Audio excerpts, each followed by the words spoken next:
Olá pessoal, estou aqui porque eu fui desafiada pela Nath Mariane a estar lançando a palavra sobre um texto ou um versículo da Bíblia que eu gosto muito. E o texto que eu escolhi, alguns vão considerar clichê, outros vão falar que não vale, mas muitos têm a Bíblia aberta nele, assim, em casa. Algumas mães têm um guardanapo escrito esse versículo, que é o Salmo 23, e diz assim: O Senhor é meu pastor, nada me faltará. Ele me faz descansar em pastos verdes e me leva às águas tranquilas. O Senhor renova as minhas forças e me guia por caminhos certos, como Ele mesmo prometeu. Ainda que eu ande por um vale escuro como a morte, não terei medo de nada, pois tu, ó Senhor Deus, estás comigo.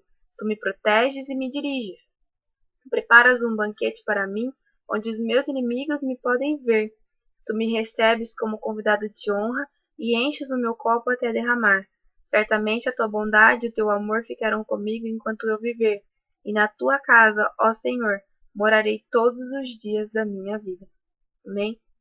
Quando eu leio esse texto, eu lembro muito da fidelidade de Deus, porque aqui ele fala que ele é o nosso pastor e que nada nos faltará, que por mais que a gente passe por dificuldades, angústias, por vales como os da sombra da morte, ele vai estar conosco, ele vai nos livrar de tudo isso e ele vai nos fazer descansar em pastos verdes, em lugares tranquilos. Ele vai fazer com que o nosso coração se acalme. E esse é um Deus fiel, um Deus que cuida. E o pastor de ovelhas, ele tem essa função de cuidar. E Deus, ele exerce essa função sobre as nossas vidas, né? O de cuidar, o de amar, o de proteger. E tem outro texto que eu gosto muito, que eu vejo como um complemento do Salmo 23, que é 1 Crônicas 4, 9 e 10. E 1 Crônicas é sensacional, porque aqui no capítulo 4 ele vai falando sobre a descendência de Judá. Ele fala vários nomes, e muitos nomes, só que chega no versículo 9, ele diz assim: Houve um homem chamado Jabes, que foi a pessoa mais respeitada da sua família. A sua mãe pôs nele o nome de Jabes porque ela havia sofrido muito durante o parto.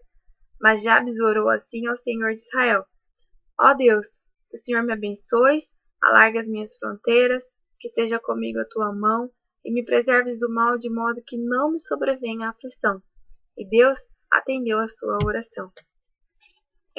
Jabes, ele provou da fidelidade de Deus, e ele provou daquilo que o Salmo 23 diz, né, que o Senhor é o nosso pastor, que nada nos faltará.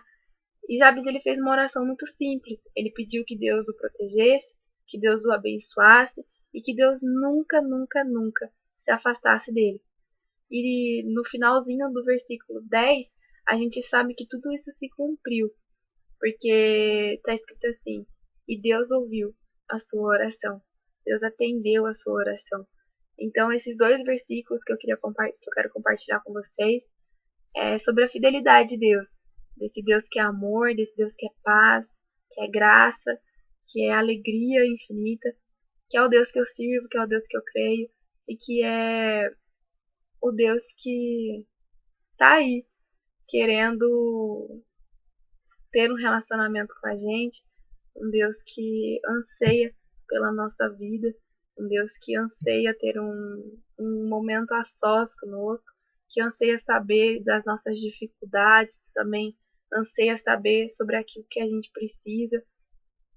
E o desafio que eu deixo para vocês hoje, não só para vocês, mas para mim também, é que nós possamos, a partir de agora, deixar Deus ser Deus, porque quando Ele é Ele, as coisas mudam, as coisas se transformam, as vidas são transformadas e o universo ao nosso redor se transforma, porque Ele é Deus. Ele pode mudar tudo, Ele pode fazer tudo de novo, porque já que uma vez que Ele já criou, Ele pode recriar. Então, fica o desafio. Deixe Deus ser Deus, que as coisas irão mudar. Amém? E as pessoas que eu desafio são Sara Cruz, Priscila Lantino e Johnny Jones. Vocês têm 24 horas para estar lançando a palavra. Ok? Um beijo, galera.